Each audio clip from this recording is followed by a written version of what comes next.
Krishna, Hare Krishna, Krishna Krishna, Hare Hare, Hare Rama, Hare Rama, Rama Rama, Hare Hare, Hare Krishna, Hare Krishna, Krishna Krishna, Hare Hare, Hare Rama, Hare Rama, Rama Rama, Hare Hare, Hare Krishna, Hare Krishna, Krishna Krishna, Hare Hare, Hare Rama, Hare Rama, Rama Rama, Hare Hare,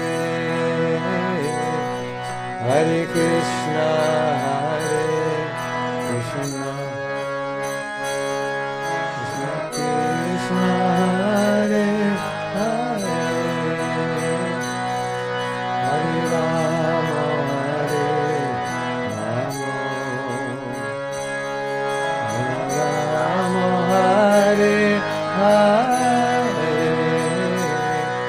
Hare Krishna, Hare Krishna, Krishna Krishna, Hare Hare, Hare Rama, Hare Rama, Rama Rama, Hare Hare, Hare Krishna, Hare Krishna, Krishna Krishna, Hare Hare, Hare Rama, Hare Rama, Rama Hare Hare, Hare Krishna, Hare Krishna, Krishna Krishna, Hare Hare, Hare Rama, Hare Rama, Rama Rama, Hare Hare,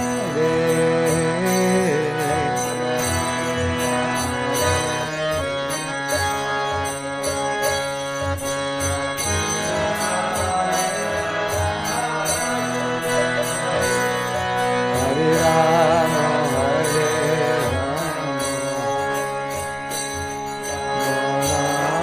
Hare Hare,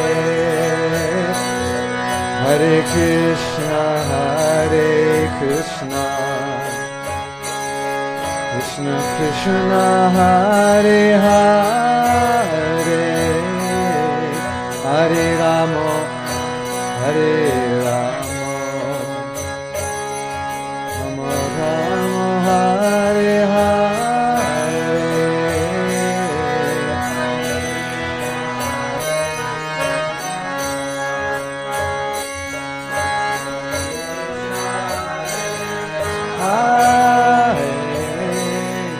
Hare Rama,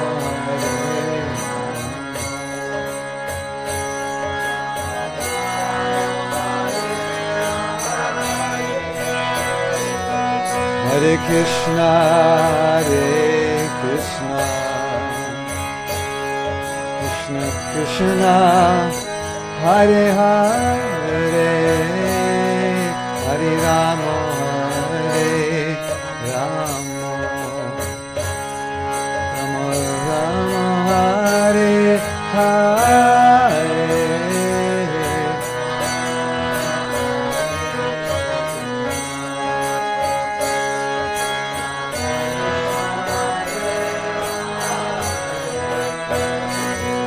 Hare Rama, Hare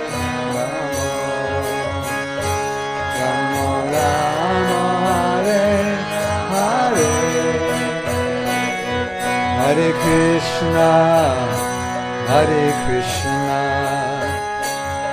Krishna Krishna, Hare Hare, Hare Rama, Hare Rama, Rama Rama, Hare Hare, Hare Krishna, Hare Krishna, Hare Bol. Krishna Hare Hare, Hare Rama, Hare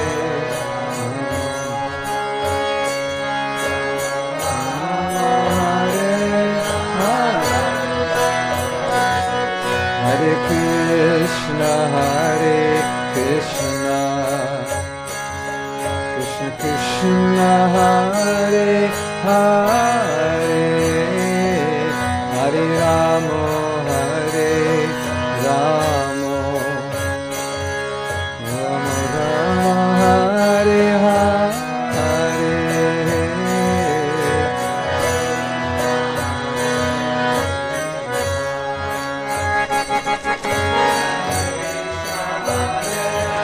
Hare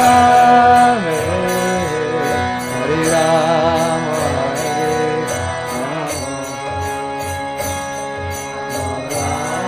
Hare Hare Krishna, Hare Krishna, Krishna Krishna, Hare Hare, Hare Rama, Hare Rama, Rama Rama, Hare Hare,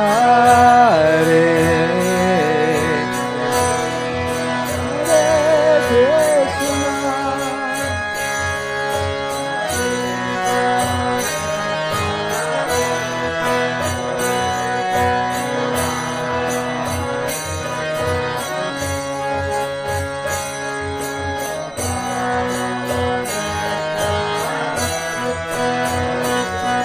Hare Krishna, Hare Krishna, Krishna Krishna, Hare Hare, Hare Rama, Hare Rama, Rama Rama, Hare Hare.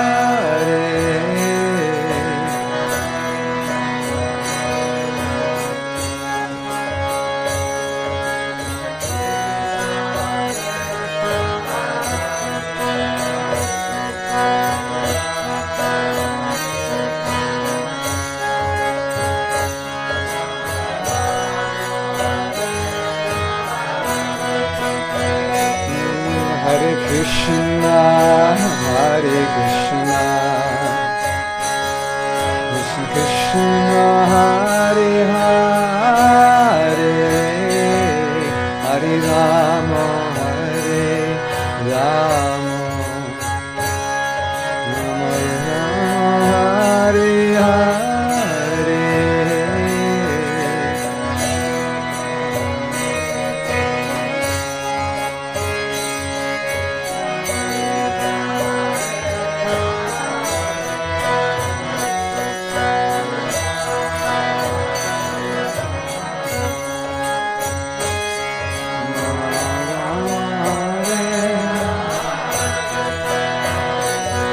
Hare Krishna, Hare Krishna,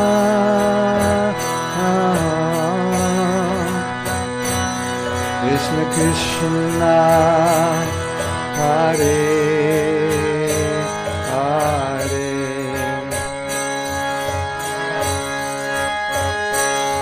Hare Rama, Hare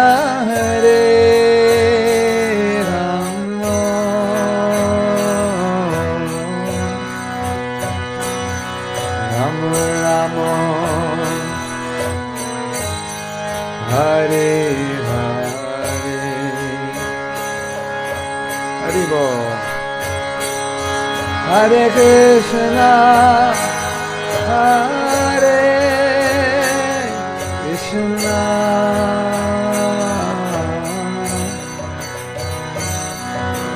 Krishna, Hare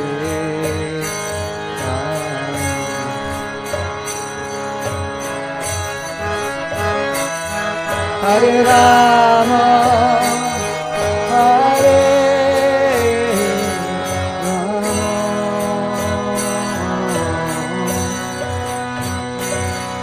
Rama Rama, Hare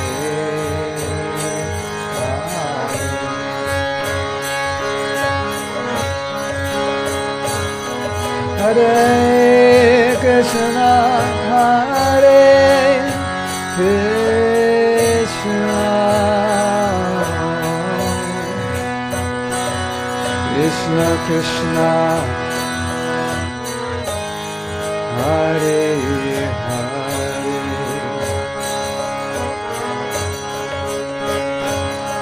Hare Rama, Hare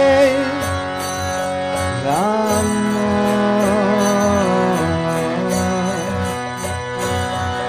Rama Rama,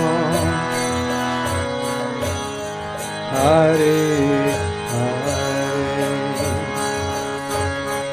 Hare Bol, Hare Krishna, Hare Krishna,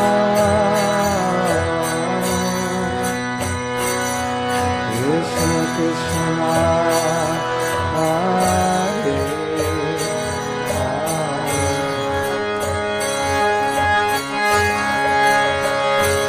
Hare Rama, Hare Rama,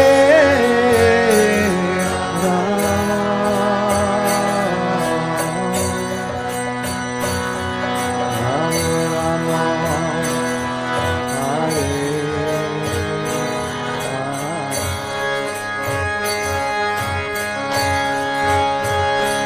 Hare Krishna, Hare Krishna, Krishna Krishna, Hare Hare, Hare Rama, Hare Rama, Rama Rama, Hare Hare, Hare Krishna, Hare Krishna, Hare Hare, Hare Rama,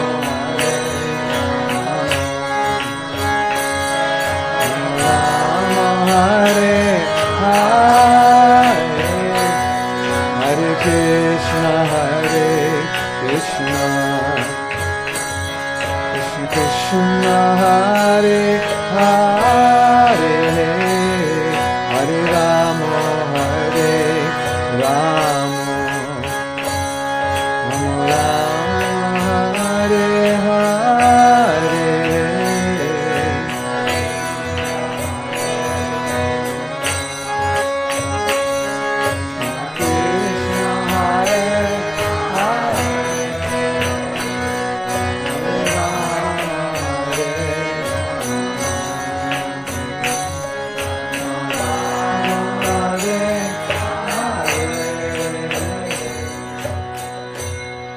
Chant one more time. Hare Krishna, together. Hare Krishna, Krishna Krishna, Hare Hare, Hare Rama, Hare Rama, Hare Jai Go Premanande, Hare Hare. Srila Prabhupada ki jai. Yeah, can we remove that? So, welcome everyone. And I need to get your email address and name written legibly on a piece of paper. So if someone could donate a piece of paper, then I'm going to send you follow-ups to this workshop. And those of you who are listening online, there's going to be a lot of exercises. So you're going to get extremely bored if you don't do the exercises. And I suggest you go grab somebody, find somebody with which to do the exercises, or you can do the exercises with an imaginary person.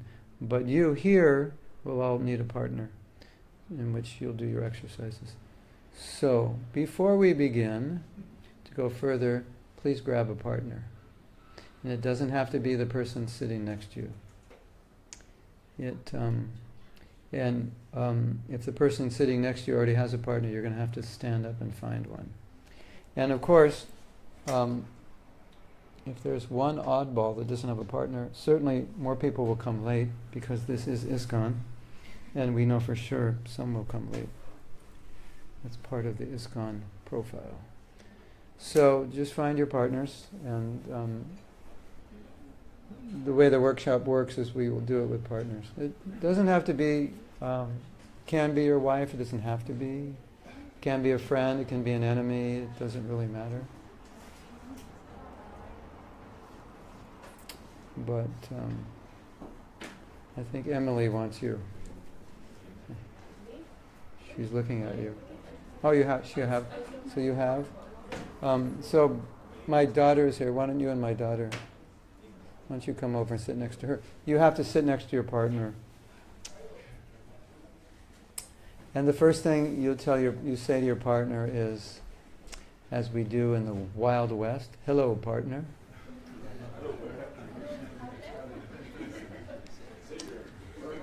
Could I have a volunteer to remove the harmonium from the... you can give it to Manu, he's going to need it. And I'm going to put...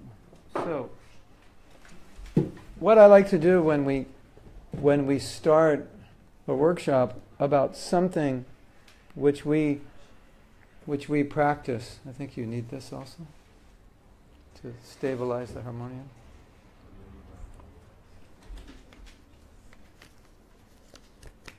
When we do something that we practice, it's important to evaluate where we are, and then we can evaluate how we're progressing throughout the day, and actually evaluate how we're doing on a daily basis. Because I think a lot of devotees don't really evaluate their japa, they just chant it and they don't evaluate it if it's good or bad. So we have a scale, 1 to 10. And so the first thing we're going to ask you to do is evaluate your japa. And 1 would be really bad. 1 is kind of like almost useless. It's so bad, it's like there's really no difference between chanting and not chanting. That would be a 1. And then 10 would be love of God. When you chant, you just all ecstatic transformations take place, and you chant all day, and you've totally renounced. And 5 would be somewhere in the middle, which is not great and not terrible. So the way I would look at 5 is, if you chant on the level of 5, you're not really going up or down. You're kind of, 20 years from now, you'll kind of be more or less where you are today. Not any worse, not any better. If you chant under 5, 20 years from now, you'll probably be a little worse off. If you chant over 5, 20 years from now, you'll probably be a little better off. So if it's 5.1, you'll be a little better. If it's 6.1, you'll be more better. If it's 7, you'll be a lot. So, just see it as a trajectory. And if you move it a little bit over a long period of time, you're quite far from the center. But if you move it this much, you're really far from the center. So 7 or 8, 9, 10 over your life would make a big difference. So this is not an evaluation for anyone other than yourself. So nobody has to know. So this is just, you can write it on a piece of paper or you can write it in your mind. But I would like to start the workshop with your own evaluation. And it's not an exercise in humility, it's an exercise in objectivity.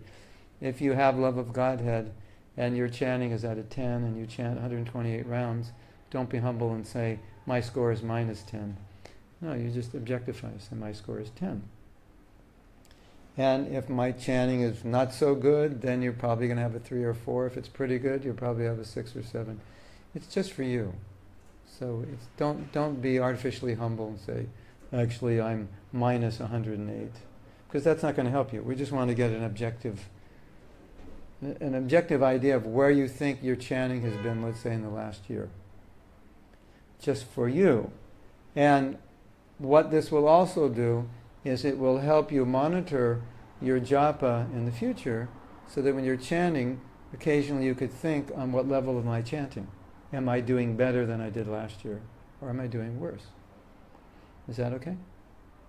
So pick your number, whatever it is. Any number is fine. There's no right and wrong answer. And it's not just your japa today, but it's kind of an average of what your japa has been over, say, the last year or 6 months. Okay.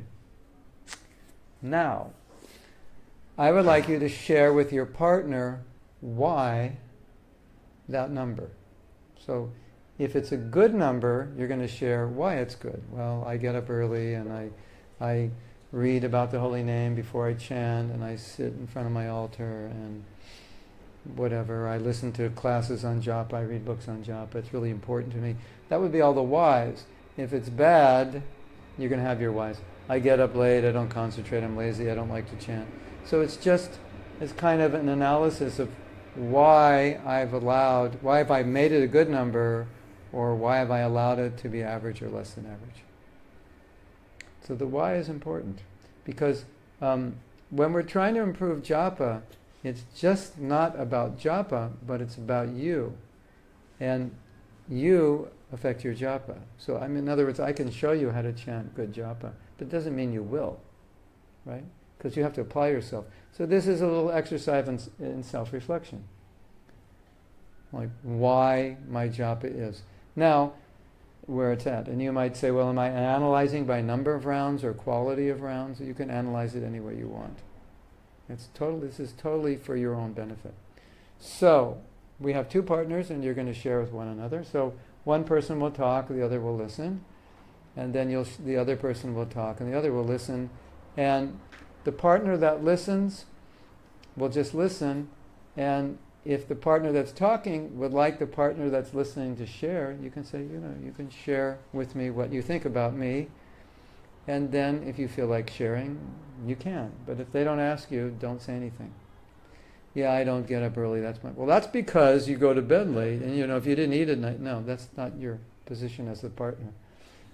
It's just to listen. And the partner might say, well, what do you think I could do to get up earlier? And then you can, that's a key. That's your cue. Now you can say something. Otherwise you just listen. Because the exercise is to let your partner talk to kind of figure out why it is where it is. And then the next question you're going to answer is, how can I make it better? Like, this is my number. This is why this is my number. What would I have to do to make it better? Which is kind of just, if it's below 5, then it's kind of the opposite of why it is below 5, which is kind of easy to answer. And if it's above 5, then you have to think, well, how can I push it up a little more? So it's a reflection. And the reason we're doing this exercise is to start getting you in the mood of doing reflection on your japa. Because just by reflecting, it'll improve. And most of us don't reflect, we just do it. And we put our bead down and we don't think, was that a good day, a bad day? How could I have done better? We just go, whoop, finished. Isn't it? Many of us do, okay? So, does anybody not understand the exercise? Okay, you understand the exercise out there? Okay. Does anyone not have japa beads? Because we can supply them. Because we're going to be doing some japa, so you're all going to need beads. You don't have beads? You have beads? You need? Yes. Yeah, beads. So we have one pair of beads we can supply later, maybe? Yeah. We'll get you a set of beads. Okay, so you can begin the exercise and take as much time as you need.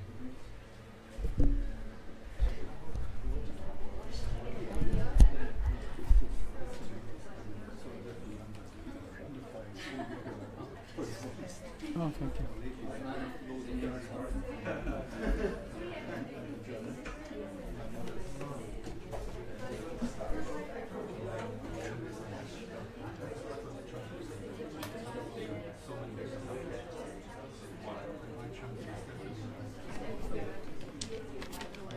Krishna.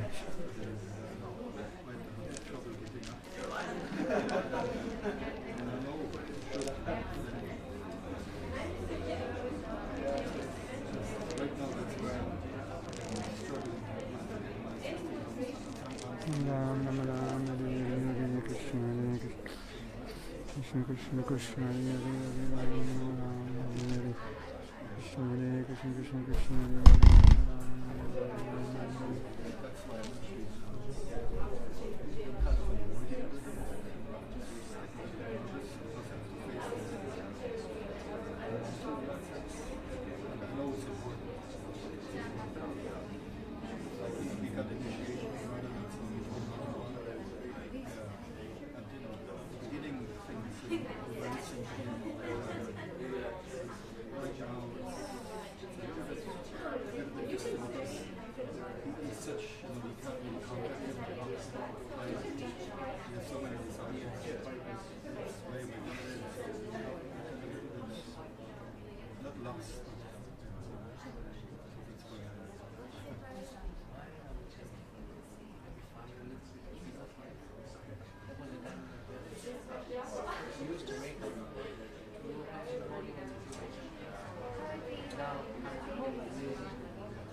Slipped away. Nothing so much to do on Monday.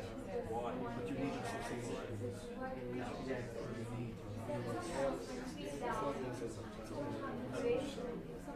If you don't have the strong impulse to do lift it again, you see actually especially in that you don't have to worry about, just go. Sometimes I find it difficult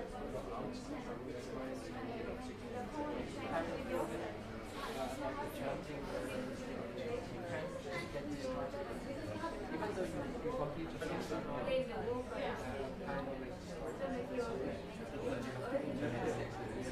So we started when the text is that's what we started listening. So it was more simple now. We go to the internet. And now we have all this room to solve it. There was more, it wasn't complex. It's more complex.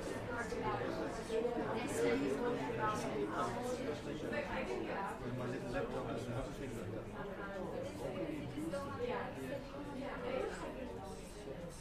Things have changed. So do you, I know sometimes you miss your single up, but the next day Yeah, I do that. you don't miss it. No, before I never did. So I would finish them no matter what. So it's kind of, I got very lucky days with that.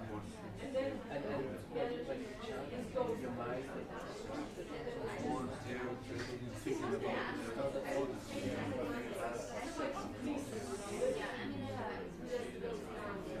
But you go, if you look at his charts, you go to certain periods. yeah.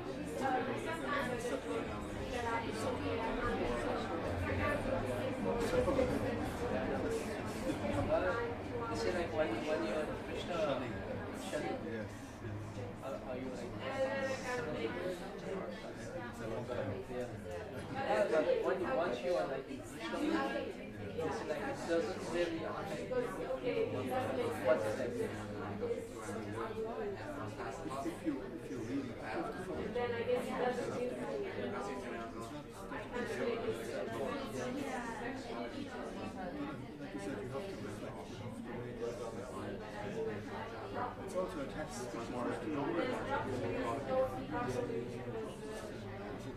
How much is it?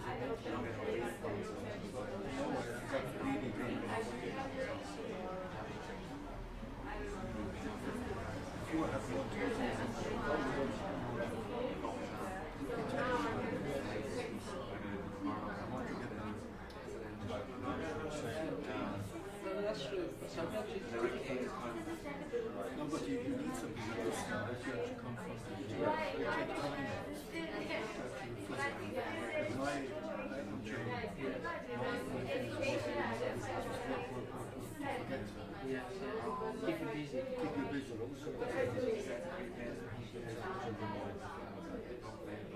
This is life.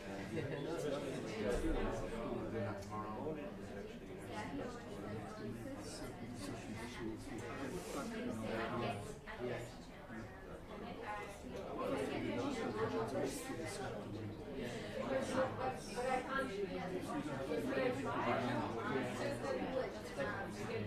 Like since you start chanting, I mean, I know from 2001 you said you initiated.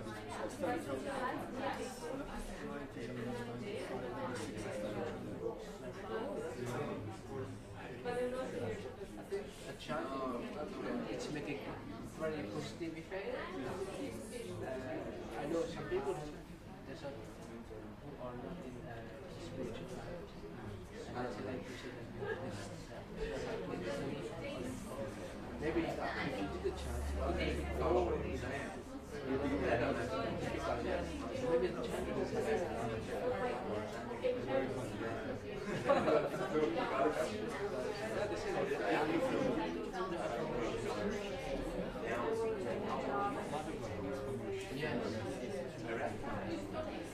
it's the last 5 years they started coming to the temple. Like I grew up in a Hindu family, so we believe in all things. And then 5 years ago, 6 years ago, I focused on that's where I was a bit confused, like, Hindu have like millions of demigods.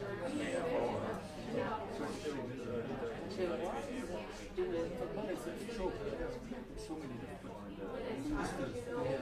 see, like when let's say you want something, you go to this demigod. That was very, I didn't like this idea. You know, you just running the thing. And then I started reading from the Bible. That makes sense to me. I really like the thing you said, like, I mean, gave the example of a tree. What of it? The root of the tree, that's where you should go. That's Krishna. That makes sense. And the root is. But it's better, it's best. But then yeah, sometimes you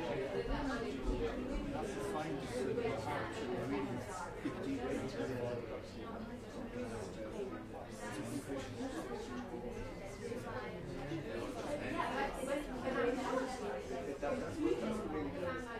you came from Germany?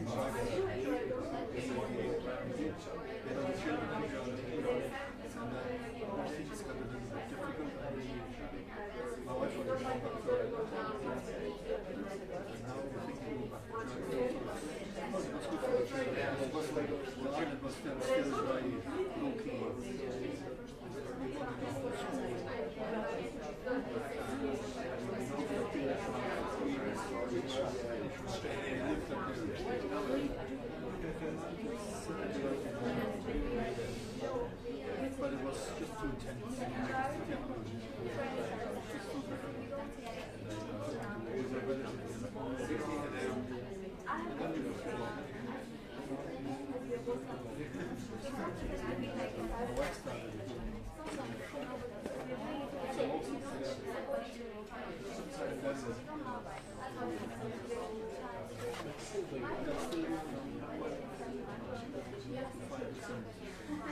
Because that's also very intense.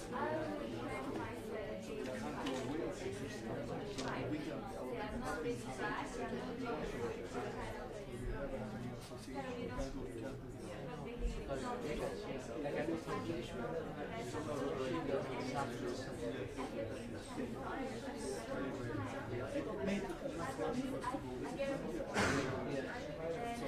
as we get this, we kind of, we have now we are 162.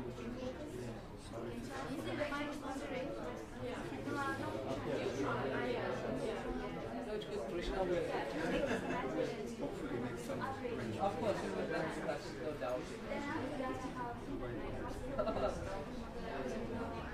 Like even my life Did you hear? Do you hear? Why did you choose our? Did you fit? So nice to meet you. oh, same here for me. I heard a lot about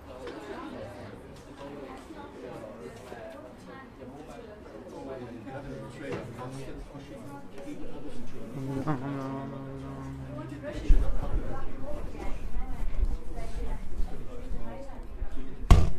Hare Krishna, Hare Krishna, Krishna Krishna, Hare Ram, Ram, Ram, Hare Krishna, Hare Krishna, Hare Krishna, Krishna Krishna, Hare Ram, Ram, Ram, Hare Hare, Hare Krishna, Hare Krishna, Krishna Krishna, Hare Hare, Hare Ram, Ram, Hare Krishna, Hare Krishna, Krishna Ram, Ram, Hare Hare, Hare Krishna, Hare Krishna, Krishna Krishna, Krishna Hare Hare, Hare Ram, Ram. Hare Krishna, Krishna Krishna, Hare Hare, Hare Hare, Krishna, Krishna Krishna, Hare Ram, Hare Ram, Ram. Hare Ram, Hare Ram, Ram, Ram. Hare Ram, Ram, Hare Hare, Krishna, Krishna Krishna, Hare Ram, Ram, Ram, Hare Hare, Hare Krishna, Krishna. Krishna Krishna Krishna, Hare Hare, Ram, Ram. Hare Krishna, Krishna Krishna, Krishna Hare Hare, Hare Ram. Hare Krishna.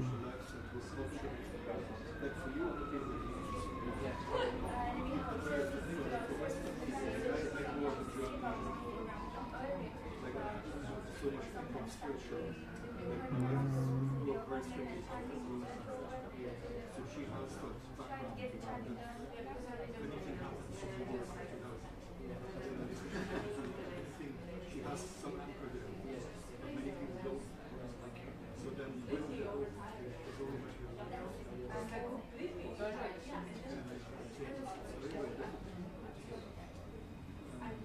Hare Krishna, Hare Krishna.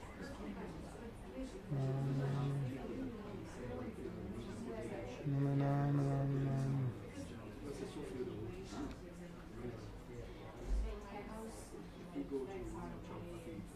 Ram Ram, Ram Ram, Hare Krishna, Hare Krishna, Hare Krishna. Ram Ram, Ram Ram, Ram Ram, Krishna, Hare Krishna, Krishna Krishna, Hare Ram, Hare Krishna.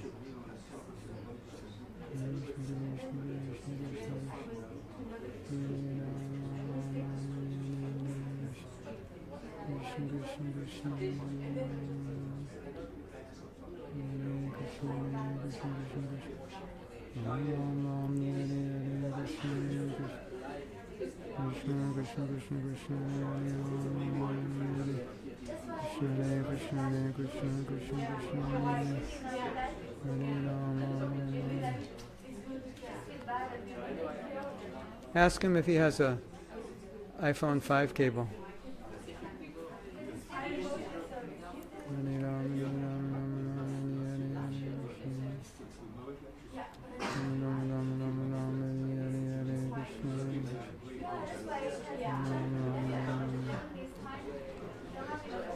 No?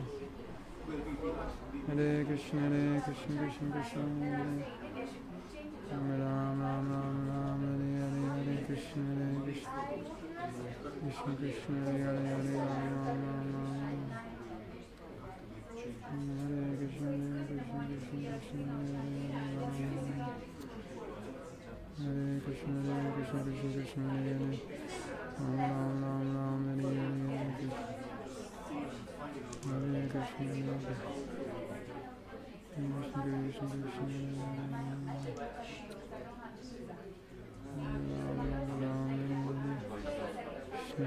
Krishna,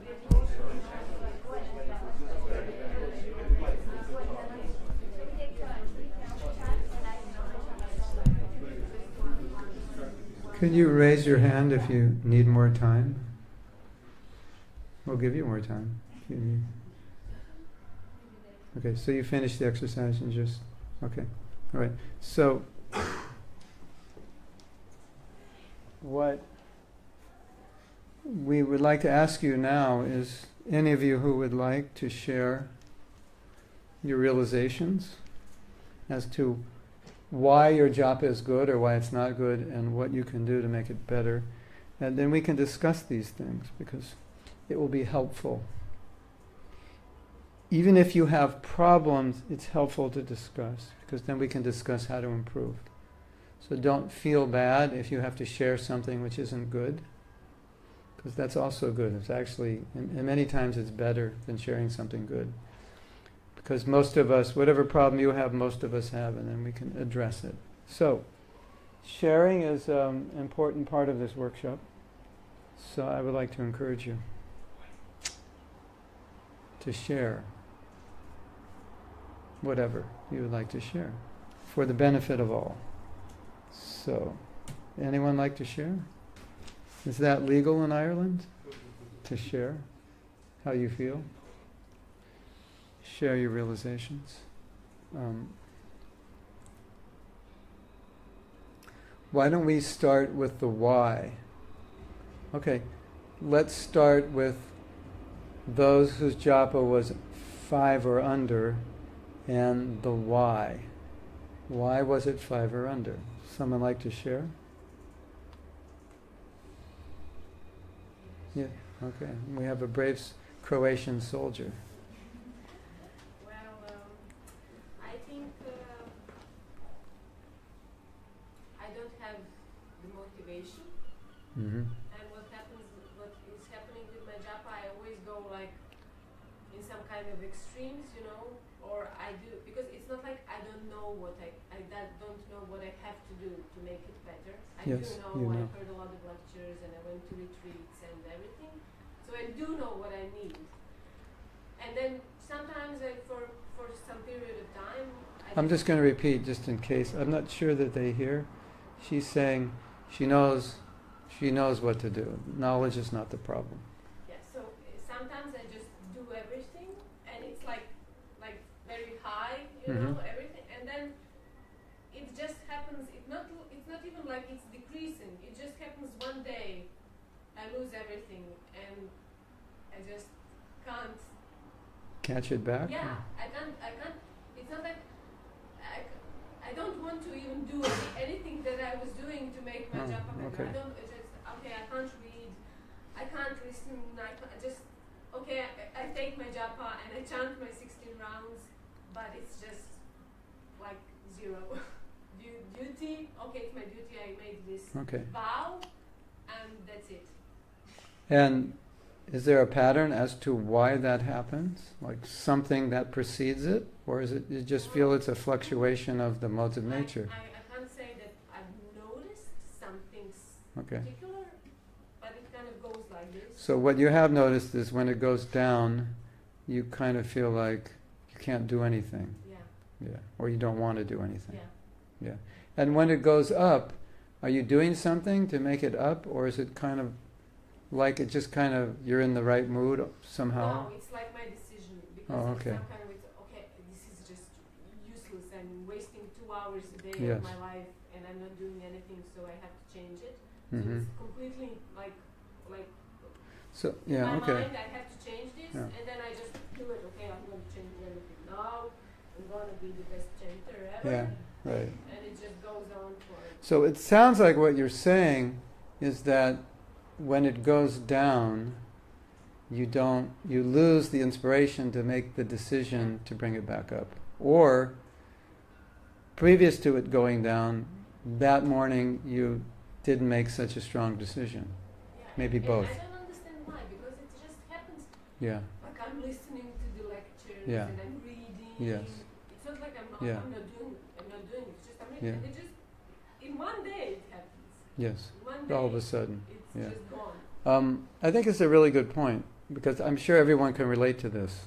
That, sometimes you wake up and you're inspired, and sometimes you wake up and you're not inspired. Which may have something to do with the pizza and ice cream you ate the night before at midnight. But sometimes it doesn't. You can't even understand why. You may have done amazing service the day before, and you're not inspired. And I think this is such an important point, because we understand, Prabhupada has explained, the modes of nature, they interact, and sometimes we're kind of being thrown up and down because of the fluctuation of the modes of nature. And the problem is, within that fluctuation, we often don't do anything to get ourselves back up. So it might be due to our conditioning, subconsciously or subtly, we don't even know why, but we're more passionate and more ignorant. And the problem with being passionate and ignorant, as you described, is it's hard to get out of it. And the lower you go, the harder it is. When you're in Sattva Gun, you have the most, like you said, you chose. That's a symptom of Sattva Gun. You can make conscious choices. But as you go down, it becomes harder because there's more control. So when you go into passion, there's more control. And especially when you're in ignorance, it's the hardest position to make a conscious choice, because ignorance more or less handicaps us. So we don't have much inspiration in ignorance. But for the sake of discussion, let's say what's happening is that the influence of ignorance, it just comes for whatever reason. And now, when we're in that situation, as you said, sometimes I just don't feel like doing anything, even though I know. Which is interesting for you to say that, because you also said I make conscious choices when I'm in a good state of consciousness, which is really kind of a paradox in a sense. And that's why I think your question or your comment is so good, because this is reality for a conditioned soul. Because we're highly conditioned, sometimes we just slip, right? So I'd like to share my realization about japa and my realization about Krishna consciousness in general. And it's that often we have situations like yours and we say, oh, it's really difficult and it was really hard to chant good rounds and I don't want to, etc., etc. And you can apply that to anything, not just japa, reading, service, whatever. Listening to a lecture, taking care of my deities, I don't feel like it today. So the realization I had, and I think it's important for all of us to have this realization, is that when we become Krishna conscious, that's what's going to happen. And that if we're not in a position, I don't know if fight is the best word, but for now I'll use the word fight. If we've entered the race and we're not conditioning ourselves to, this is going to be a difficult race, and I have to really be prepared to put in 100% effort, then when these things happen, it's like we get knocked down and we say, I don't feel like it. So a lot of times I think we felt Krishna consciousness should have been or should be easier than it is, because when it's easy, right? When it's easy. So then when it's not easy, we think, well, it should be easy. So if it's not easy, I'll just have to wait till it becomes easy again, and I'm back up. But my realization is that's a really bad mentality. Rather, the better mentality is that it's not going to be easy all the time. And if you want to do it, you really have to put in an effort, so that when you go down and you feel like there's nothing I can do, you realize there is something I can do, but it's going to be a lot harder now to do it than it was when 3 days ago when I just said, I'm going to chant good rounds. That was easy because I was more sattvic, so I could make that decision. But when I fall into this mode of ignorance mentality that I don't care, there's nothing, what can I do anyway, I'm not inspired, which all may be true. I'm not doubting that it's true, but my point is, if it is true, it's at that time you need more energy and more inspiration, isn't it? So it's a paradox, because we need more and the mode of ignorance gives us less. So the only thing we have to deal with it, because the mode of ignorance is pulling us down, is our own willingness, our own inspiration, our own choice, our own determination. And I think it can come based on the reality that we need to accept that this is going to happen periodically. It's just we're going to get knocked over, and we have to expect it. And when we get knocked over, we have to realize it's at these times, more than ever, I need to stand up. Which we tend to, roll over and play dead when those things happen, isn't it? Which is, it's so interesting that many devotees write me and they tell me something like you're saying, but much, much worse, like something in their life where they kind of give up. And it kind of goes like this. This happened, this happened, this happened, this happened, this happened, this happened, and therefore I stopped chanting. Which, to me, when I read a letter, I'm thinking the last sentence is going to be, therefore I'm chanting 64 rounds. Like, if all these bad things happened, I'm thinking, okay, maybe this has a happy ending and they're more Krishna conscious. But so often they say, I've given up, I stopped chanting, I stopped reading, I lost my faith, I don't go to the temple. And I'm always, when I first got these letters, I was thinking, this doesn't make any sense. Because you would think, in difficulty, you would take shelter and do more. But I kept getting these letters, and I was seeing this is a pattern for a lot of people, that they give up when it's difficult. So I think we need to reframe difficulties in seeing, in understanding that it is going to be difficult, and that we have to make these endeavors. It's just part of being Krishna conscious. If you want to be Krishna conscious, this is how much it costs. And it costs, like when the mode of ignorance hits you, it costs a lot of work, a lot of effort, that's what you have to do. And we see when we don't do it, what happens. Kind of like what you're saying happens. We just like, this is too much, I can't do it. And let me ask you another question. When that happens, how long does that last, and how do you get out of it? Or does it you just kind of come out of it naturally? But it's just, it becomes unbearable. Oh, you suffer. Yeah. And then you Because pull yourself out of it, yeah. Yeah, just then I make this choice again. Yeah, okay. But also, I think for me, it's also, I've been chanting for 15 years. And it also because I was listening to your seminars these days, and it just has a lot of, I do understand some things, like the humility is a very big problem, but I kind of feel that now I have some kind of expectation from this chanting. Oh, okay. I should, because I'm chanting Yes. now for all this time, Sure. now I should feel something, or I should be better, Okay. or Yeah. I should somehow elevate myself, or something, And anything. when you don't get it, you become Yeah. discouraged. You kind of give up because you're not getting the taste you think you should I'm have by getting now. something. Yeah. Oh, yeah. Well, that's a good point. Okay, so there's 2 points. 2 points to discuss. This is very good. You see what I mean? How the challenges are the best things to discuss, I think. Well, if you're doing well, it's also good. But the challenges are, I think, relatable. So the first thing you said was you kind of get frustrated with yourself, I guess, that you're allowing yourself and you're not getting the taste. So then again, you go back to that state where you choose, and then you elevate yourself. Which is such a good point, because it's basically the point I'm making, that at a point you chose, okay, whatever it is, 3 days bad japa, 3 years bad japa, whatever it was at some point, I don't like this, and I chose to pull myself out, which means you can choose to pull yourself out, but you need the inspiration. So in your case, the inspiration was just a little frustrated with yourself, or frustrated with the quality, the result, something like that. So frustrated with the result. So this is really, I think this is very powerful, because you allowed yourself, or somehow or other, you're not chanting well, and that frustration with not getting the result or the quality caused you to choose. And even from that point where you've gone down low, you could make a choice, which I think is very important, that you can choose. We can all choose to do better even when we're not doing well. In your case, it was just inspiration, and that was your inspiration, right? Kind of the desire to taste and not tasting. Now, is that correct? Yeah. Okay. So now, let's go with this choice, that she made a choice. We all see that. She made a choice to chant good rounds, and when she wasn't chanting good, at some point she made a choice to chant, and that choice brought you back. That's a very powerful reality, and it's a very powerful statement. And it's not just me saying it. We have you, Krishna Lekha, as an example that she did it, which means we can all do it.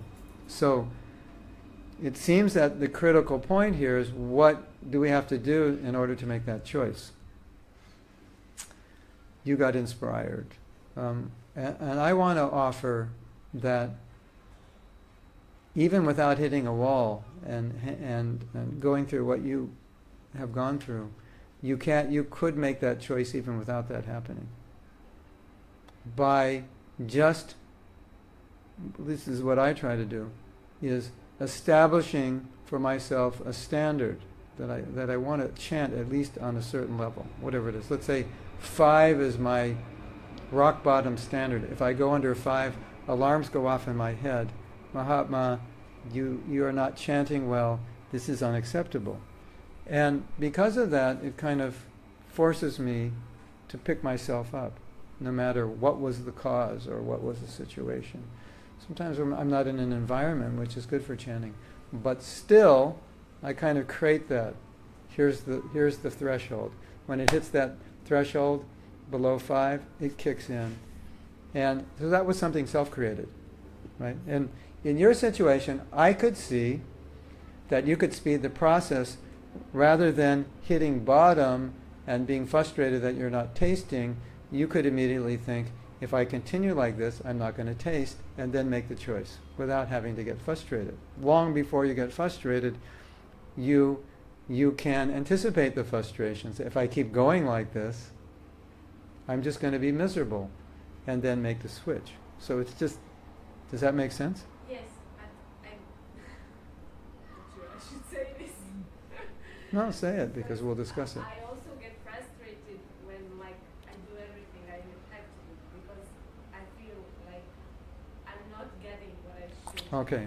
Chanting. Yeah, so we have to address that. Okay, so we'll address both. But this the first point makes sense. Yeah. So for all of us, there may be something which is that pivotal point, or that point of inspiration, where we can turn ourselves around, saying, I don't, in your case, I'm not getting a taste, or I don't want, in my case, I don't want to allow myself to chant on this level, or in someone else's case, this chanting is too important to allow myself to go down, or someone else, I want to be Krishna conscious in this life, and I know if I allow myself to go down and I chant, day after day like this, it's not going to happen. So you have some mechanism that causes you to choose to go up, and the key element here is choice, the power of choice, or you could call it the power of intention or commitment, whatever you want to call it. But it has power. It has amazing power. And I, in my experience, from teaching and my own life and my own struggles, I think most devotees don't fully tap into the power of choice because they don't realize how powerful it is. That you can, what if I told you, the first thing I told you was, you have the power to choose to chant good japa at any time, even when you're chanting bad. You can make a choice right there and say, I'm choosing now to chant good japa. Workshop is over. You'd walk out and feel like, give me my money back. I've been cheated. But it might take the whole day to convince you of that. But if you're convinced of that, it's the most valuable thing. Not just for japa, but for anything. That at any moment I can choose to do better. Because what was so good about your realization is that you said, I felt like I couldn't do anything. And then later you said, but I made a choice to do better when I got frustrated, which means it's just, there was something that caused you to make that choice. If you could get yourself to make that choice by another cause rather than hitting a dead end or getting frustrated, then you would have made the choice earlier and you would have had the same result. That's the power of choice. It's way more powerful than we think. And a lot of us don't realize that we can make choices. So I think that's a super important point. And it's my experience also, that when I'm not chanting well, sometimes I just tell myself, chant well. You can chant well right now. You don't have to give in to whatever it is, the distraction, your mind, your laziness, you're tired. You don't have to give in to that. So I'd like you to try that, especially when you're not chanting well. Just tell yourself, I can chant better, and I'm going to. And you'll experience that. because Krishna has given us that power. Because if you don't have that power, how can you get really good at anything? Because you have to choose to do better. Does that make sense? Right? And you have that experience, right? You made choices in your life, Pushpa, to do certain things, right? And like you chose, well, your parents chose for you to be accountant, but you didn't like that, so you chose another profession. It's something maybe they didn't want you to do, but you chose. So you made that choice, and then you did it, and you got a result. And then you chose to give up that profession and do something else. So that's the way life works. You make choices. The problem is, are we making choices that we want to make? Are we making important choices? Because there's a saying, to not choose is also a choice.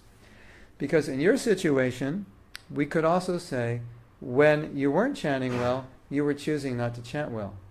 Of course, that sounds like kind of a harsh, like I'm putting you down. But by not choosing, by not choosing, So that's a realization we all need to have. And it's not obvious to everyone, but if I'm not choosing to chant well, then indirectly I'm choosing not to chant well. Like we say, if you don't give up resentment, then you're choosing to hold on to it. But it doesn't feel like we're holding on to it. It feels like it's holding on to us. Like, I didn't ask for the resentment, it just came. But actually, when you analyze it, you could let it go, so that means you're holding on to it. Although it doesn't seem that way. So, to not choose is a choice. That's an important realization, which we can apply anywhere. Now, the next point you made is a very good point. That I think what you're saying is that your determination or your enthusiasm or inspiration was being somewhat dampened by not tasting. Right? So, tasting is definitely important. And Bhurijan Prabhu said something. He said, which I liked a lot. He said, sometimes Krishna purposely takes the taste away. And just, you can imagine, the way he explained it is like he's sitting there looking at you. Say, now there's no taste. What are you going to do now? So it's like, Hare Krishna, Hare Krishna. I hope this gets over fast. Krishna, Krishna, Hare Hare. So Krishna's looking at you because it's also a service. So the service mood is to serve, right? Without expectation, isn't it? That's the Shava Paravatam Panastamam. Yeah, I want to torture you, and if you pass the torture test. No, Krishna doesn't like torturing us. But I found this a valuable realization, that what do I do when I'm chanting and there's no taste? And I imagine Krishna's watching me. So am I only going to be enthusiastic and chant well when he gives a taste? You go, Krishna, if you don't give a taste, I'm hanging my beads up. And I'm not even going to look at them. I need a taste. Which is, in one sense, it's okay, because it's true. We do need a taste. We need a taste to chant every day. There's no question. But sometimes we don't get it. And now Krishna's looking, okay, what are you going to do now? Like, big devotee that you are, I mean, 15 years, okay. What does a 15-year-old devotee do when I go, whoop, no taste today? What do? They complain, they jump up and down, they throw darts at my picture. What do they do, Or they think this is service, and whether there's taste or not, I'll chant. So, but the interesting thing is, if you think that way, immediately there's a taste in that consciousness. You know what I'm saying? Like, there may not be a taste exactly in the chanting, but there's a taste in having that consciousness that I don't need a taste, because it's a more pure state. You understand? Like, if I think, okay, I'm not getting a taste, now nothing's changed. The only thing that's changed is I'm willing to chant, even if Krishna doesn't give me a taste, and that's my bhakti. I chant, that's my devotion. Krishna, I'll chant even if you don't give me a taste. Although I want a taste, I feel I need a taste, I feel the taste would be good, it will inspire me, but today you're not giving me a taste. And I'm happy to chant your name because I know that's what you want. It pleases my spiritual master, it pleases Prabhupada, it pleases you, and I'll do it to please you, even though it doesn't please me. Immediately the taste comes. Different taste, not necessarily the taste of the holy name, but the taste of being in the right mood. Isn't that interesting? And then, so if you do that, when you're in that situation, you kind of just calm down, and chanting becomes sweet because now there's no expectation. Expectations can be trouble. Expectations are interesting because they can be really good and they can be really bad. You know, because you would say, well, if I don't have the expectation, I'm like a stone. I'm not going to go anywhere in my life. And I agree. But if you have expectations that have to happen to a certain level within a certain time frame, you can get frustrated. You know, I want to taste this kind of taste by this time. Then you get frustrated, right? Which is kind of what you're saying. You know, I expect. I could say that it's true. Krishna can give you amazing taste. But for that taste to be steady, it's going to take more than 15 years. It's more like 40 years. That's just the reality of... And, 40 years sounds like a long time. You know, especially if you're not 40 years old, it sounds like a really long time. And from Prabhupada's perspective, it's pretty short. To start Krishna consciousness when you're 20, by the age of 60, you have this amazing taste and you're kind of over the material world. That's great. It's fantastic. So I think just those little switches, in attitude can make a huge difference. And then it's like, okay, Krishna, there's no taste today. That's all right. I'll keep chanting. And I'll keep trying. And this chanting is important and it gives you pleasure. So I'll do it. There's a funny thing that comes up in a lot of Japa workshops, and devotees say I don't feel anything when I chant, and so I joke with them. I go, well, how does that feel? Because obviously you can't feel nothing. I mean, it feels like you're feeling nothing, but you're feeling bored. You're not feeling nothing. You're feeling bored, or disgusted, or sleepy, or whatever it is. So then I say, well, if you say you're feeling nothing, why not put some devotion into your chanting? Because if you do that, then you'll feel devotion. Because you see, this is really important. There's two ways to feel the holy name. The way you are experiencing it was sometimes when Krishna is giving you the nectar, it's coming from him. And what I was explaining is the feeling that you put into it. So when you're not feeling the nectar of the holy name, if you put in the right feeling, then you'll feel your feeling. So then instead of saying I don't feel anything, you can say I feel devotion. Right? That's coming from me. I'm generating it. But sometimes we're waiting for Krishna, right, to generate, isn't it? We want Krishna to generate the feeling, and I'm waiting for the feeling. Hare Krishna, Hare Krishna. Krishna, where's the feeling? Krishna, Krishna, Hare, Hare, Hare. I'm like a robot, and I'm waiting for the feeling. Doesn't make sense. Why don't you love me? I'm trying to be a good devotee. Sometimes you look at a devotee chanting and you think, if they were talking to somebody like that, the person they're talking to would fall asleep or beat them up. What do you want to do today? You're so great. Isn't it? So you have to realize Krishna's hearing that. Krishna's hearing that. So, Krishna, where's the reciprocation? And Krishna's looking at you and he's just laughing. Give me a break. Look what you're putting into your chanting, and you want reciprocation. I am reciprocating. I'm reciprocating exactly with what you're putting into it, which is basically nothing. Isn't it? It's so funny, We're expecting, like bursts of nectar from heaven, and we're Hare Krishna, Hare Krishna. I wish I didn't have to do this. Krishna, Krishna, Hare.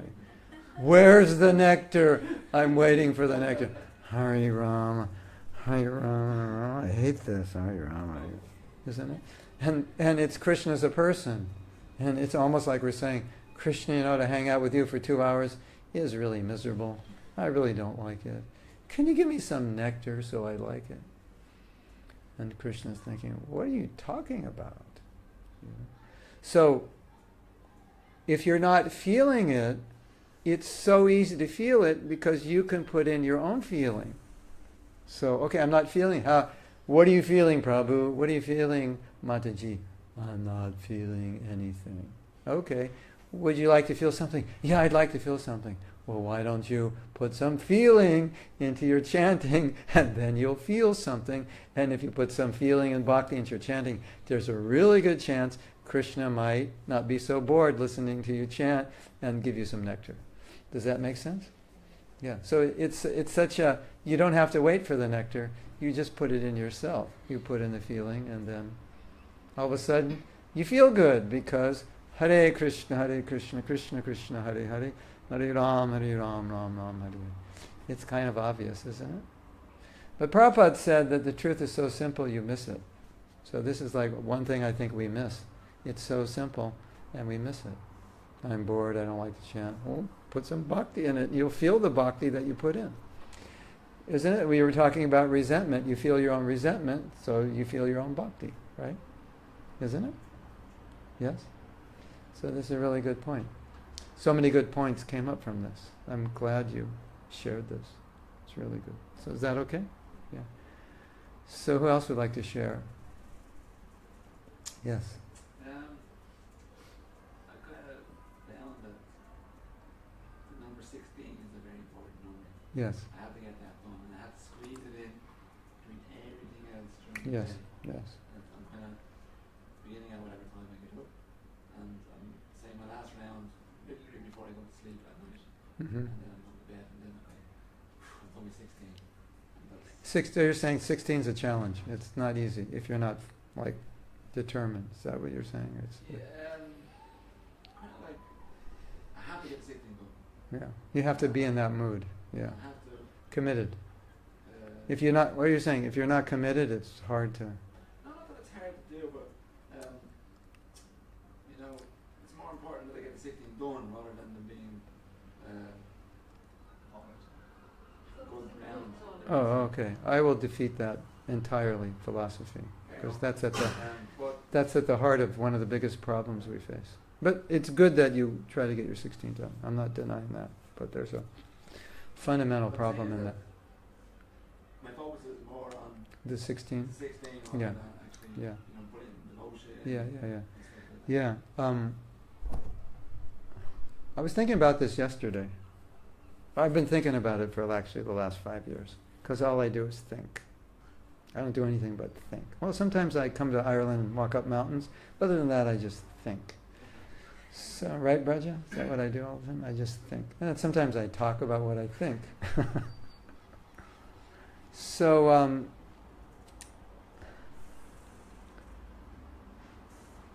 if you chant 16 rounds a day, that means you're a dedicated person. You've made a commitment. I mean, that's good. You're a committed person. You've decided to chant 16, and you've kept that up every day. That's an amazingly good quality. I think we can all acknowledge that, right? There's no question. It's a fantastic quality. And Prabhupada talked about it, and he said, it's a really good quality. He said, but there's a problem. The problem is if your 16 rounds aren't good, you won't get the result of the 16 rounds. So it's like I teach you how to do something and I say, you need to do this 16 times, but you do it wrong. And you come back and say, why am I not getting the result? You promised. And I said, because you're not doing it the right way. You said, but I did it 16 times. I go, that's really good, you did it 16. So that was my realization, but I heard Prabhupada say it, so now I can, it's not just my opinion anymore. So in other words, there's a certain quality, and the certain quality of chanting will produce the result. And the ultimate result is love of Krishna. That's what we want. And you can't get love of Krishna if you commit offenses. We know that, right? We all agree on that. You have to avoid offenses. So,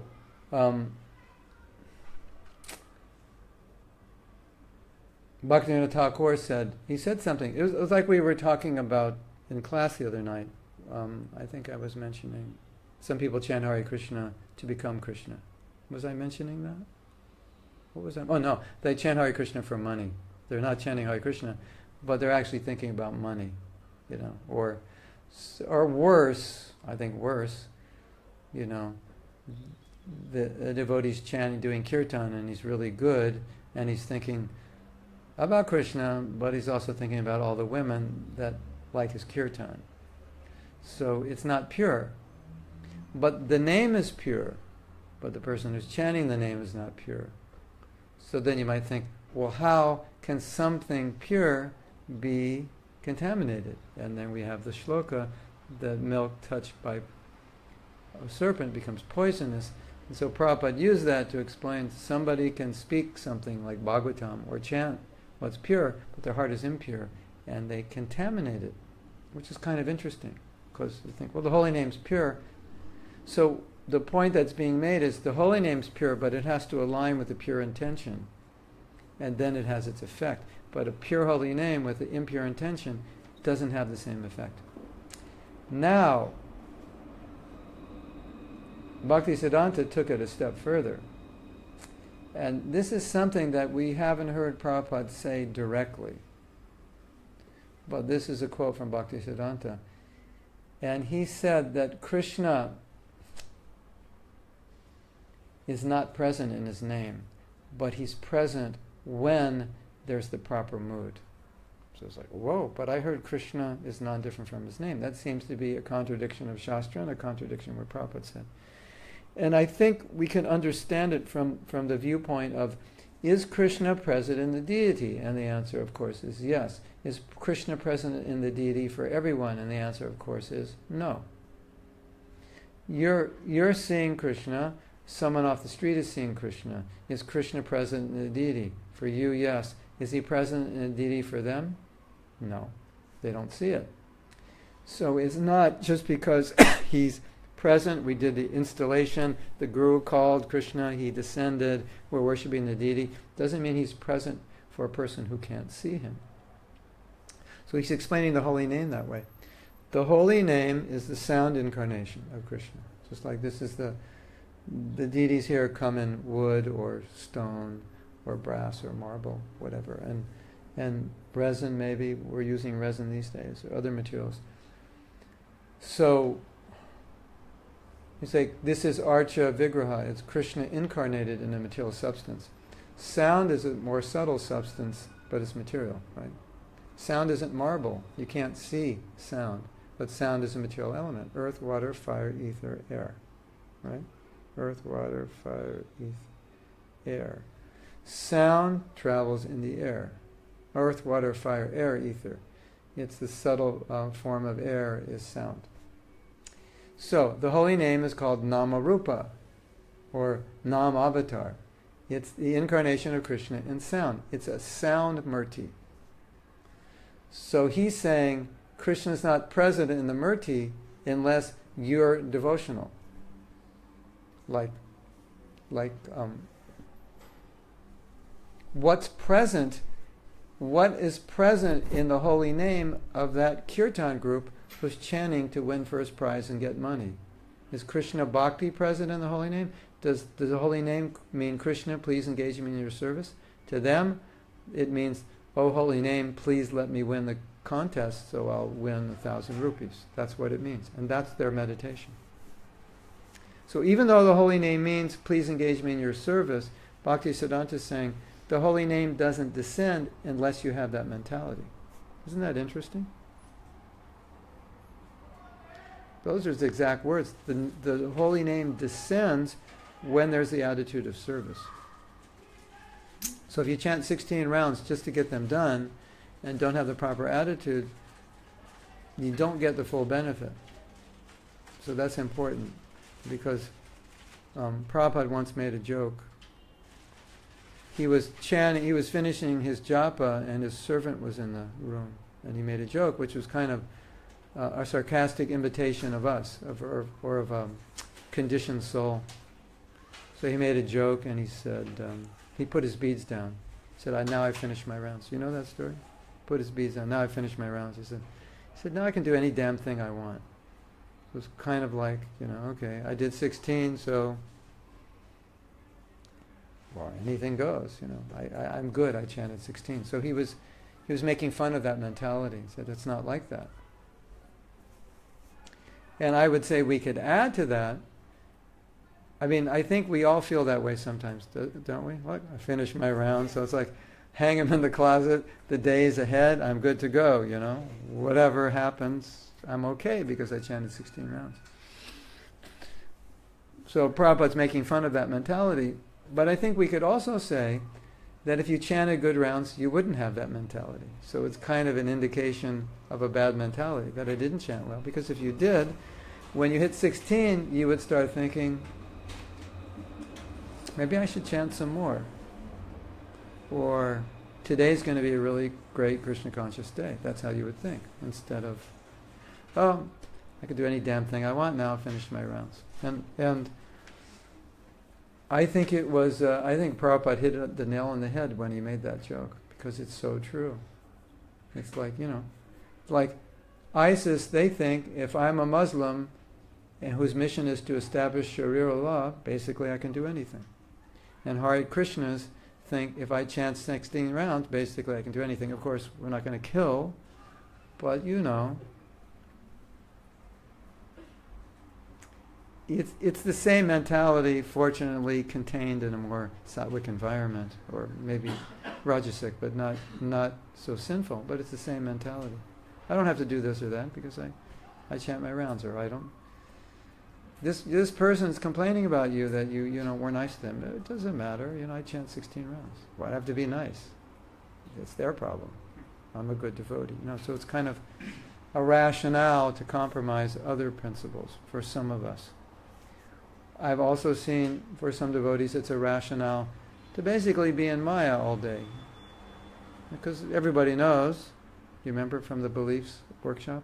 Everybody knows.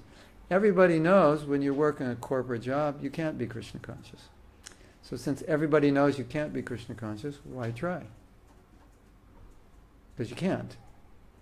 So I chant my 16 rounds, put my beads down, I go to work and just whatever, you know. They're nasty, I'm nasty. They're arrogant, I'll be more arrogant. I'm not going to let them push me around. So that's what we do. Why? Because I chant 16 rounds, therefore I can do any, you know, it doesn't matter. I don't have to be exemplary Krishna conscious. I chant 16 rounds. So it's, I see this. In myself, I've seen it for years. Well, you know, we used to do all kinds of things on the borderline of legal. Well, as I say, the borderline of illegal. Why? Well, actually, some of them were illegal, but not so bad. Just a little trespassing here or there, you know, a few white lies here and there to some security guards. But one thing leads to another, to another. So, well, why can I do that? Because I'm a devotee. So it's okay. And I chanted 16 rounds, and he's just a karmi meat eater. So why do I have to be nice to him, and why do I have to be truthful with him, and I have a mission, you know, and then just extend it. And in our movement, it has been extended to sinful activities which are outside of devotional service in the name of service. So 16 any rounds is not the goal. 16 good rounds is the goal. So I think it's very important. So I think it's laudable that you do 16 rounds every day, and I think the next stage for you is now to come to this improving the quality in the awareness that just the sound is not Krishna, but the sound with devotion is Krishna. So I have a little joke. I don't know if it's funny. It would only be funny if you've seen this commercial, but there's a credit card, I don't know if you have it in this country. It's a credit card, Capital One. And so the Capital One, they have these funny commercials. They have like prehistoric men playing guitars. And do they have that? Do they have it in this country? They do these commercials for this credit card. And I don't remember because I haven't seen many of those commercials because I don't watch television. But somehow I've seen them. And the end of every commercial, the punchline is, "What's in your wallet?" Because there was some trouble, you know, they had some trouble, and he whipped out the Capital One credit card, and that solved the problem.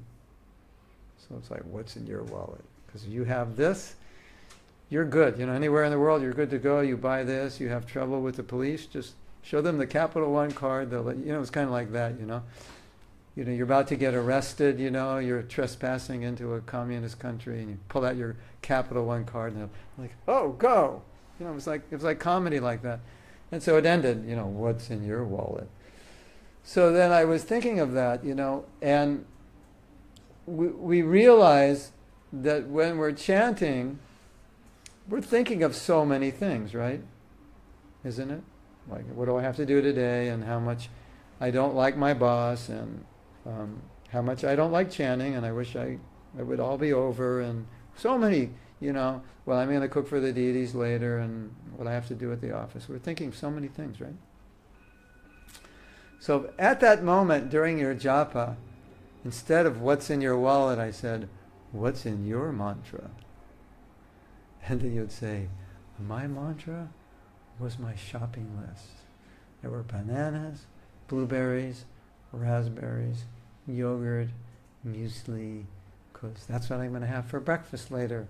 So my 6 o'clock japa, what's in your mantra? That's what was in it, right? And we all know, as bad or funny as this sounds, it's true, right? Isn't it? Yesterday I had a fight with so-and-so Prabhu. So now we're chanting in the morning, and all of a sudden Mahatma comes up to you, he points right at you and says, what's in your mantra? You say, so-and-so Prabhu, and I hate his guts. He's in my mantra. Hare Krishna, Hare Krishna, I hate him. I'm stabbing him with each mantra. And we're all laughing because we've all done it, or done something like that, or been obsessed about something we didn't like, or a situation we didn't like while we're chanting.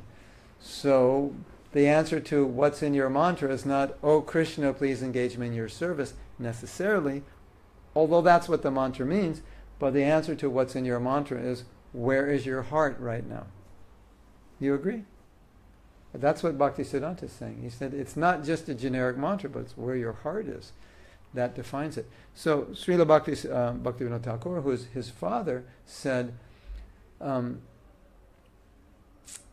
just by chanting you don't just chant with your tongue, just by making the sound, it's not Krishna, just making the sound.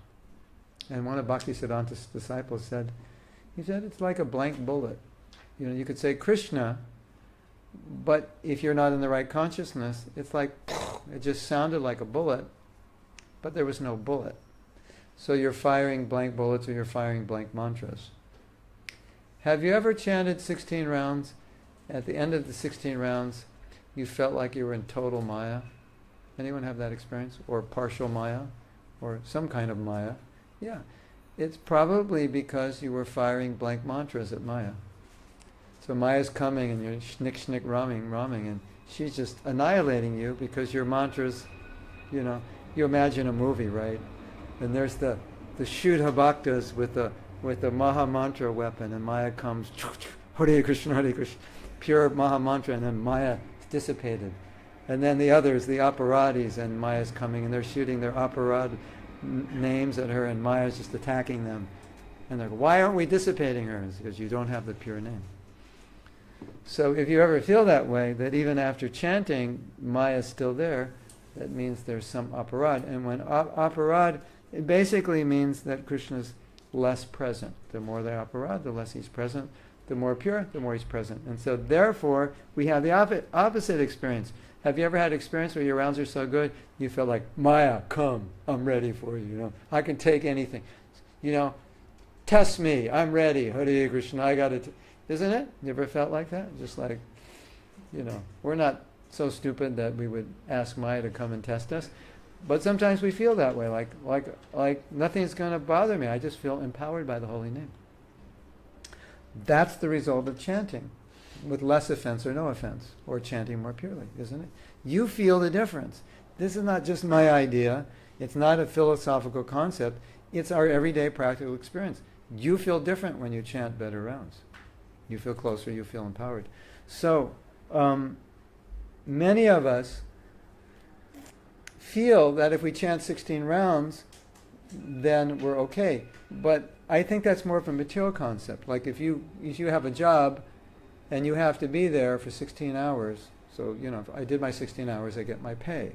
And what do most people do? They just get by, do as little as possible. And when the boss is looking, they get off the internet and pretend they're working, right? So that's kind of how we are in the material world. But with japa, you can't be that way. You can't say, well, I did 16 rounds, so it's good. It's not like that. It's quality. Does that make sense? Yeah, so that's an extremely important thing to realize, because once you realize this, you can always evaluate, what am I thinking about? Where's my heart right now at this moment? Because if my heart isn't, oh Krishna, please engage me in your service, oh Krishna, please accept me, oh Krishna, please something, then we're not aligned entirely. You know, Prabhupada said the holy name is vocative. Vocative means it's a prayer. Oh Krishna. It's oh Krishna, please. It's not oh Krishna, the Supreme Personality of Godhead, the greatest of the greatest, the source of all, the beginning, middle, and the end. That's a different kind of prayer.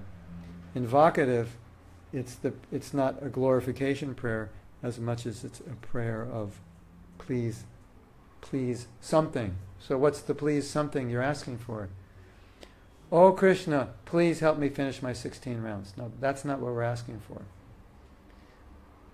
Krishna, please help me get my rounds done in 2 hours. That's not what we're asking for. We're asking for some service, some purity, something that we need. Krishna, empower me, help me. When you connect with that mood, it's completely different. And that's the Mahamantra. That's the feeling. When you're feeling that way, that means you're actually feeling the holy name. Does that make sense?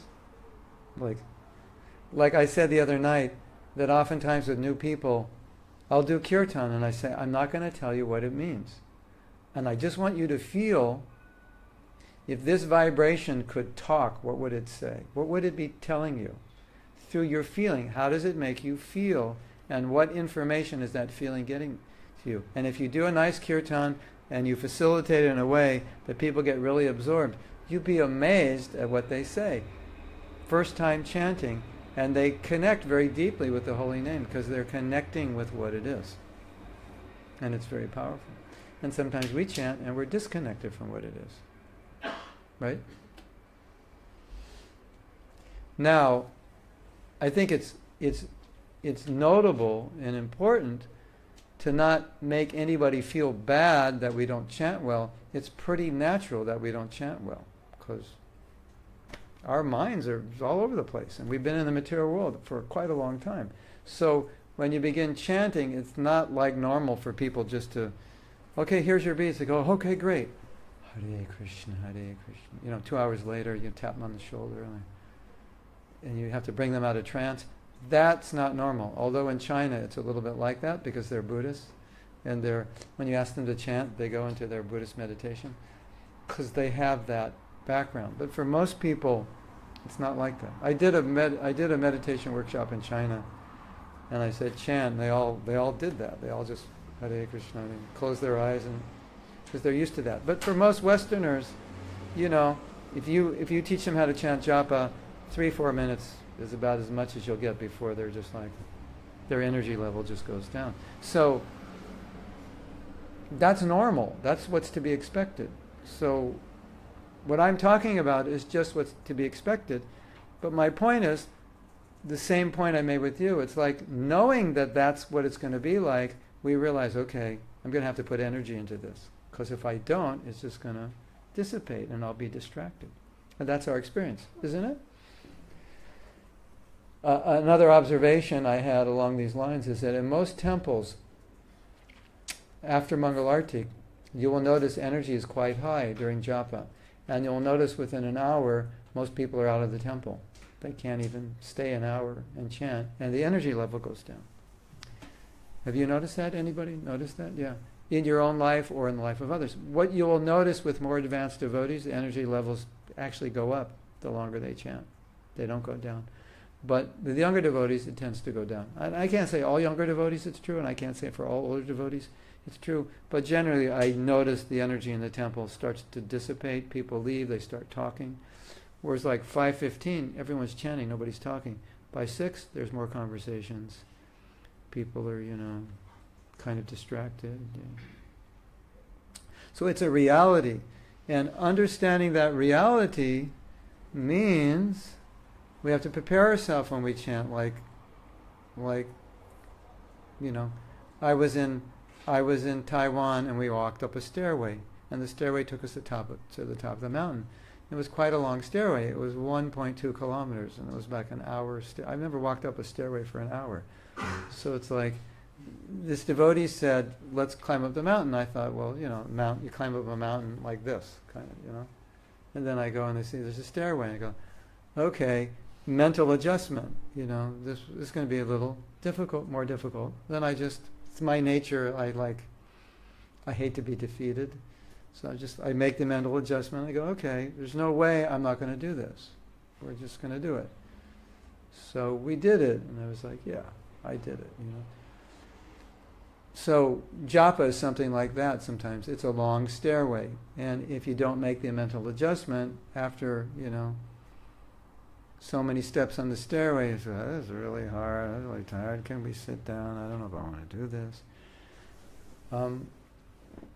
And I think that was the point I was making with you. And in general, our spiritual life is like that. And to think, I'll just cruise, and if I make it, I make it. And if I don't, I don't. There's always next life.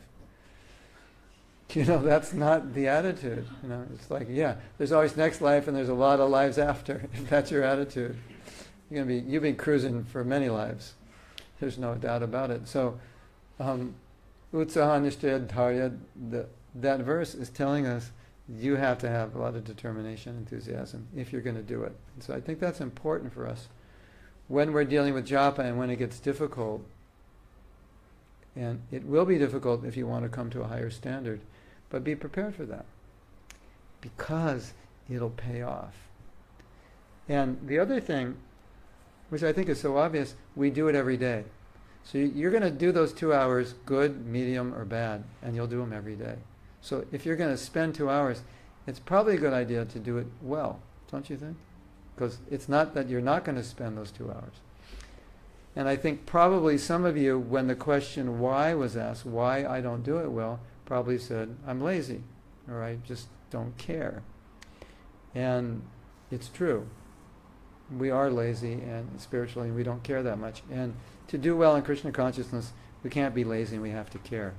And if you're not lazy and you care, you'll do really well in your japa. Does that make sense? Yes? No? Maybe?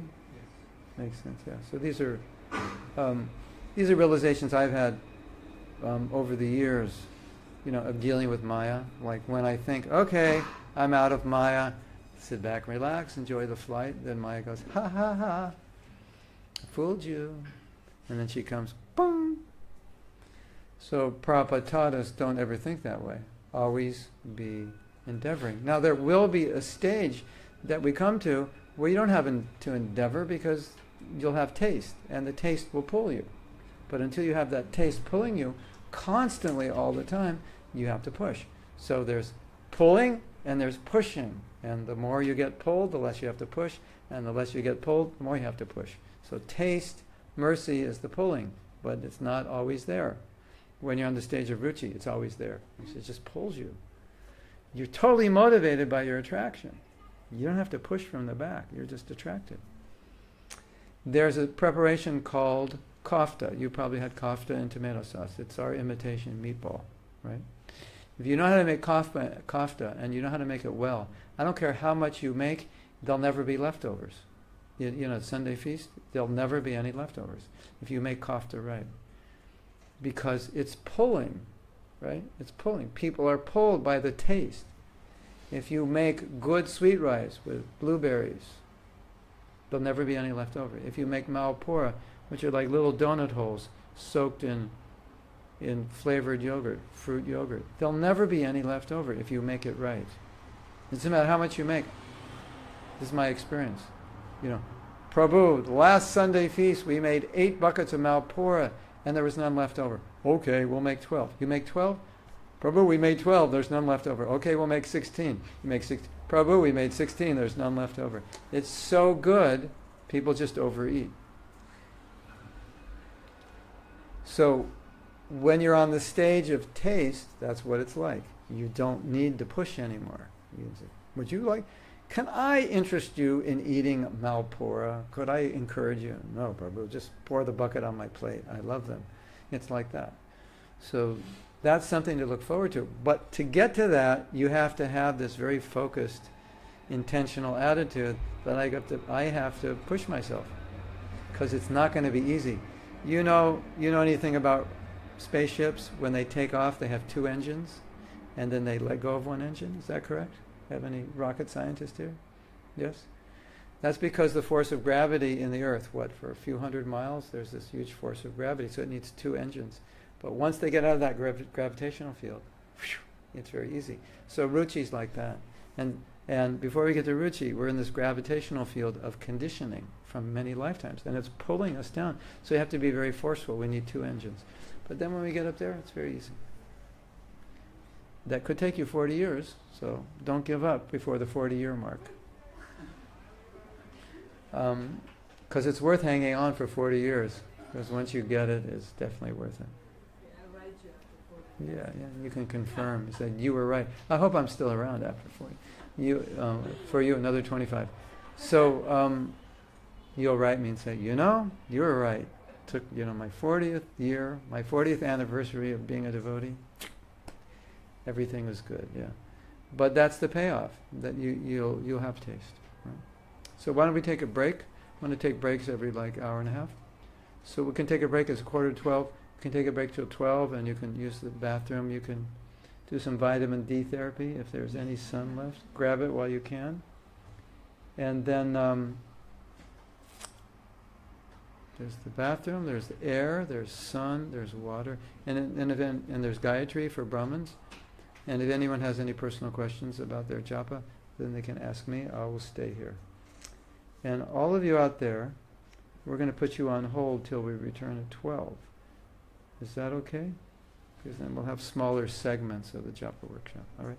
So we'll be back in 15 minutes, because we're in Ireland, and Irish people, for them, 15 minutes is actually 15 minutes. Is that true? Right? How much is 15? We don't know. Okay, we're going to do an experiment. It is now 11:45. We asked them to come back in 15 minutes. We will find out how long. Oh, there are not many Irish. Okay. So, we'll see in Ireland how long 15 minutes is. Okay? So try to be back by 12, and then we'll start then. Hare Krishna. Srila Prabhupada Ki Jai.